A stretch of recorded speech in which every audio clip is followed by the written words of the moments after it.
Ito yung given.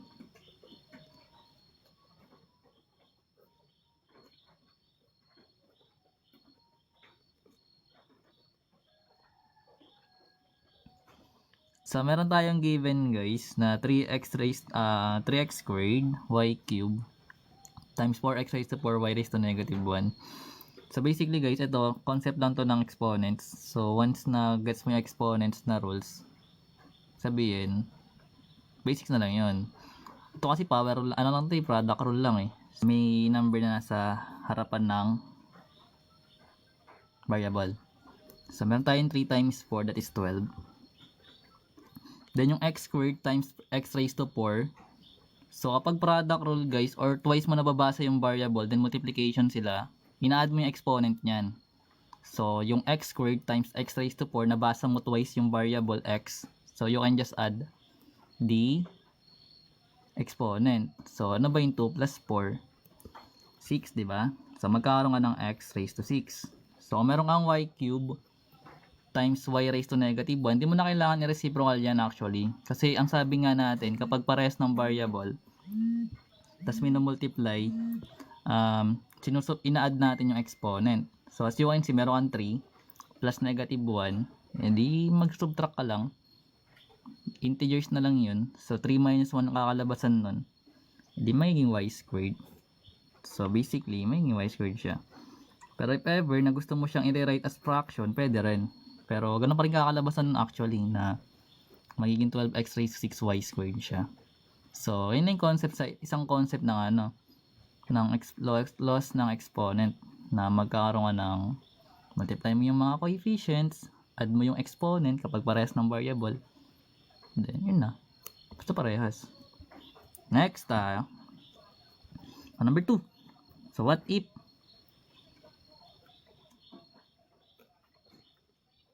ito naman yung given. So, ito yung given.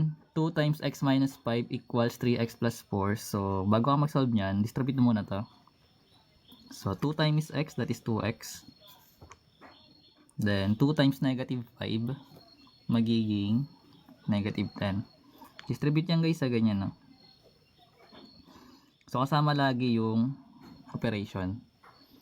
So, equals 3x plus 4. So, di ba sabi natin, may mga cases kasi sa students na mas trip nila na nasa left side yung mga may variables. Tulad nito, 2x. So, yung variable ka na x, meron kang 3x dito. Parang lilipat mo siya dito. Pero pwede yun actually. Hindi ko sinasabing mali yun. Pero may mas magandang way na gawin mo kung sino yung mas malaking value or coefficient or ng term na positive. Doon mo ilipat yung isa. So, sa case na to, mas malaki yung 3x and positive na yung variable x natin. Etong 2x na lang ilipat mo sa kabila. So, magiging minus 2x siya. Then, meron ka ditong negative 10. So, ito yung constant na hindi natin ginalaw. So, lagay mo siya dito. Then, yung 4 na nandito, ilipat mo sa kabila. So, magiging minus 4 siya. So, yung negative 10 minus 4, magiging negative 14. And yung 3x minus 2x, that is x. So, hindi ka na magdi-divide ng negative. Pero pwede rin yun guys na galing dito magkakaroon ka ng 2x then lilipat mo yung 3x so magiging negative 3x siya equals 4. Then itong negative 10 lipat mo magiging positive 10. So yung 2x minus 3x magiging negative x. Then magiging 4 plus 10 is 14. Pero kailangan kasi positive yung x eh. So kailangan mag-divide ng negative 1. Hindi ka mag-divide ng negative lang dyan, no? Dapat negative 1. So, negative divide negative, magiging positive. Then, 14 divide negative 1. So, negative 14 pa rin. So, halos pares lang sila. Pero, di ko alam kung saan yung mas strict i-solve. Pero, ganun ko siya sinasolve actually. Either way, tama naman yan.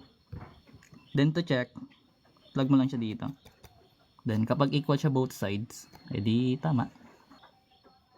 So, next tayo, meron tayong x squared minus 7x plus 10. So, ipa-factor lang. So, meron tayong x squared minus 7x plus 10. So, sa pag-factor naman ng trinomial, madali lang din yan guys, din mahirap. So, una, ginakuha natin last term. So, kunin mo yun, positive 10. So, kung positive 10 siya, dalawang sign is dalawang positive. or dalawang negative. Kasi positive times positive is positive and negative times negative is positive pa rin. Pero ang gagamitin natin dito guys is eto, kung ano yung sign ng middle term mo. So as you can see, yung middle term is negative. So hindi natin ito gagamitin na positive. So galing dito, meron kang dalawang negative na pag inad natin dapat negative 7. So alam naman natin na pag nag-add tayo ng dalawang negative, same sign sila, may negative yung sign eh. Pero pwede ka mag-trial and error kung nahihirapan ka. Pero sabi natin, kung mag 1 times 10 ka, start ka sa 1. Pero kung magaling ka naman mag-times, hindi mo na kailangan ng ganito. So yung negative 1 times negative 10, that is positive 10. Pero yung negative 1, pag inad natin dito, di siya equal sa negative 7. So hanap ka na naman ng other factors. So pwede siya sa negative 2, tsaka negative 5. So pag inad natin to, may negative 7 ba? So negative 2 times negative 5, that is positive 10. And negative 2 plus negative 5 is negative 7. So ibig sabihin tama. So from here, pwede mo na i-connect yung negative 2, then yung negative 5. So ito na yung magiging factored form ng given natin. Ayun. Yan siya. Pero kung negative naman siya guys, or kung positive naman, yung positive naman yung gagamitin mo. Pero ang sayang, paano mo siya ginagawa? Plus y equals 8, then 2x minus y equals 1. So basically, system of equation naman, no? Madali lang na guys. So pwede na makancel kagad yung y. Titig method pwede yun actually. Makancel na yun. Then add lang natin siya both side. So yung x plus 2x magiging 3x. Then yung 8 plus 1 magiging 9. Then divide lang both side by 3. Then yung x magiging 3 yung value. So may value ka na ng 3. Kuha ka ng equation is either 1 or 2. So equation 1 yung kukunin natin. Plug lang natin yung 3 sa x. Then plus yung y equals 8. So magkakaroon tayo ng y which is equals sa 8 minus 3. Then yung y magiging 5. So meron tayong 3 and 5 or 3, 5. So plug mo siya dito sa second equation para ma-check mo ang tama. So magkakaroon ka ng 2 times 3 minus 5 equals 1. So 2 times 3 magiging 6. Then minus 5, 1. Then 1 equals 1. So sabihin tama. So number 5, evaluate.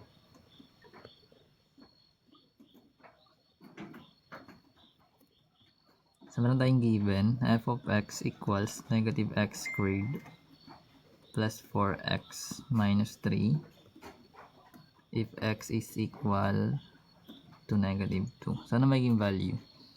So basically, madali lang ito. Pag sinabing evaluate guys, ipalag mo lang yung value ng x or ng any variable. Depende kung anong variable na kapalitan.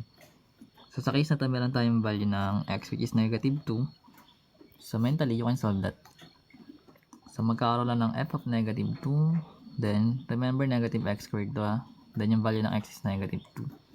So yung negative copy lang. Yung x papalitan natin ng negative 2. Then naka-squared yun. Then plus yung 4 times negative 2 ulit. Then minus 3. So lahat ng variable x, pinapalitan lang natin siya ng negative 2. Then solve na natin. So copy lang yung negative. Then negative 2 squared, that is negative 2 times negative 2. Magiging positive 4. Then positive times negative is negative. And 4 times 2 is 8. Then minus 3. So meron kang negative 4 minus 8 minus 3. Ano magiging sagot yan? So 4 tsaka 3, 7 plus 8 magiging 15. So magiging negative 15. Ayun yung magiging value niya.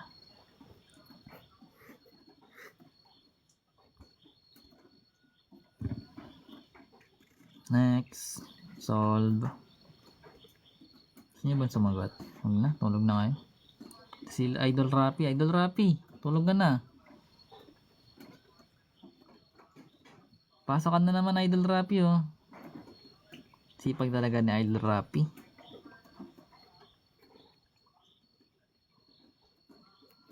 So kapag ganito naman yung given guys, actually madali lang to, linear equation lang din yan eh.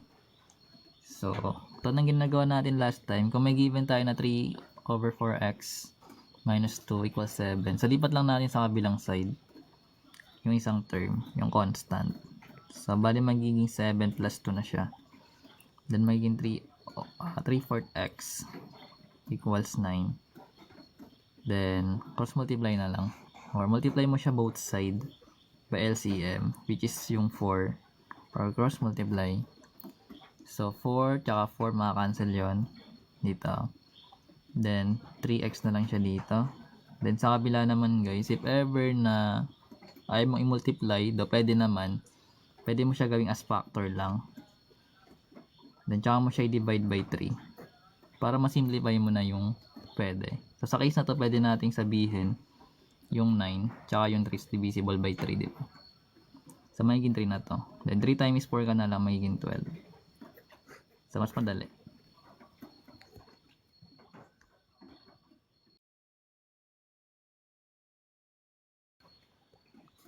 So, find the slope of the line that passes through points 2, 5 and 4, -1. So, ito madali lang. Kasi may formula naman no guys. Like, yung slope, yung m, that is y sub 2 minus y sub 1 over x sub 2 minus x sub 1. Then, lagay mo lang yung mga ordered pair mo ng x sub 1, y sub 1, tsaka x sub 2, y sub 2. Then, plug mo na siya dito. So, sa case na to, yung y sub 2 natin is -1. Then, meron tayong minus sa formula. Yung y sub 1 natin is 5 over yung x sub 2 which is 4 minus sa formula. Then, x sub 1 is 2. Then, simplify mo na. So, yung -1 minus 5 integer siya, magiging -6. Then, 4 minus 2 magiging 2. Then, -6 over 2 is -3. So, ito yung magiging sagot na slope natin.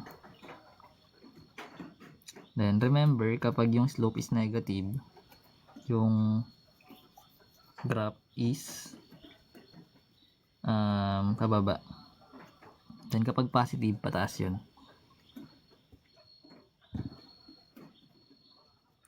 Then, roots. So, find the roots of the equation x squared minus 16 equals 0. So, kapag may given naman na ganito guys, actually madali lang din no. Pwede mo siya i-factor out, pero pwede mo na lang siya i-transpose. Then, kunin mo yung square root. So, sa case na to, pwede nating sabihin na ganito yung gagawin mo. Kasi di ba perfect square sila, pwedeng pares ganyan. Then, lahat ng factor equals mo siya sa 0. So, bali magkakaroon ka ng x plus 4 equals 0. Then, x minus 4 equals 0. Then, alam na natin, kahit titig method siya, magiging x equals -4 na yung isa. Then, yung kabila naman is positive. Pero yung other way, guys, pwede mo siyang gawing x squared, diba minus 16 equals 0. Lipat mo na lang yung negative. So, magiging positive na siya. Then, square mo siya both side. So, kapag nag-square ka both side, may plus minus doon. So, yung 16, square root ng 16 is 4. So, as you can see, makikita mo dito, meron kang plus minus 4. Which is ito yun. Ano tayong 5? Ano naman to simplify? So, 5, then 2x minus 3 minus 4 times x plus 2. Sa pag-simplify naman guys na itong given, actually hindi mo isa-solve yung x, pero simplify mo lang in a simplest form. Yan, simplify. So, distribute lang yan actually. So, 5 times 2x magiging 10x. Then, 5 times -3 magiging -15. Then, meron tayong -4 sa labas. So, distribute lang din siya dito. So, bali magiging -4 times x which is -4x. Then, -4 times 2 magiging -8. Then, combine mo lang yung mga terms na pwede. So, pwede mo i-combine yung may variable kasi pareho sila ng term and exponent. Or pareho sila ng term kasi similar terms yung combine like term, sabi. So, 10x minus 4x magiging 6x. Then, -15 tsaka minus 8 or -15 minus 8 that is -23. So, ito yung magiging simplify form niya.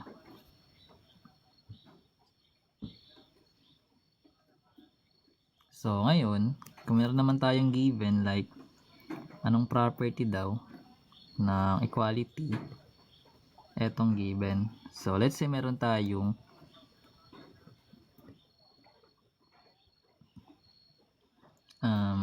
A then B plus C equals AB plus AC. So, actually, madali lang to guys eh. So, ginaganon lang siya. Tinabi ko na yung sagot. So, pag ginaganon yung ginaganon to, ginaganon-ganon. So, A times B magiging AB. Then, A times C magiging AC. So, distribute lang yan, no? Distributive property.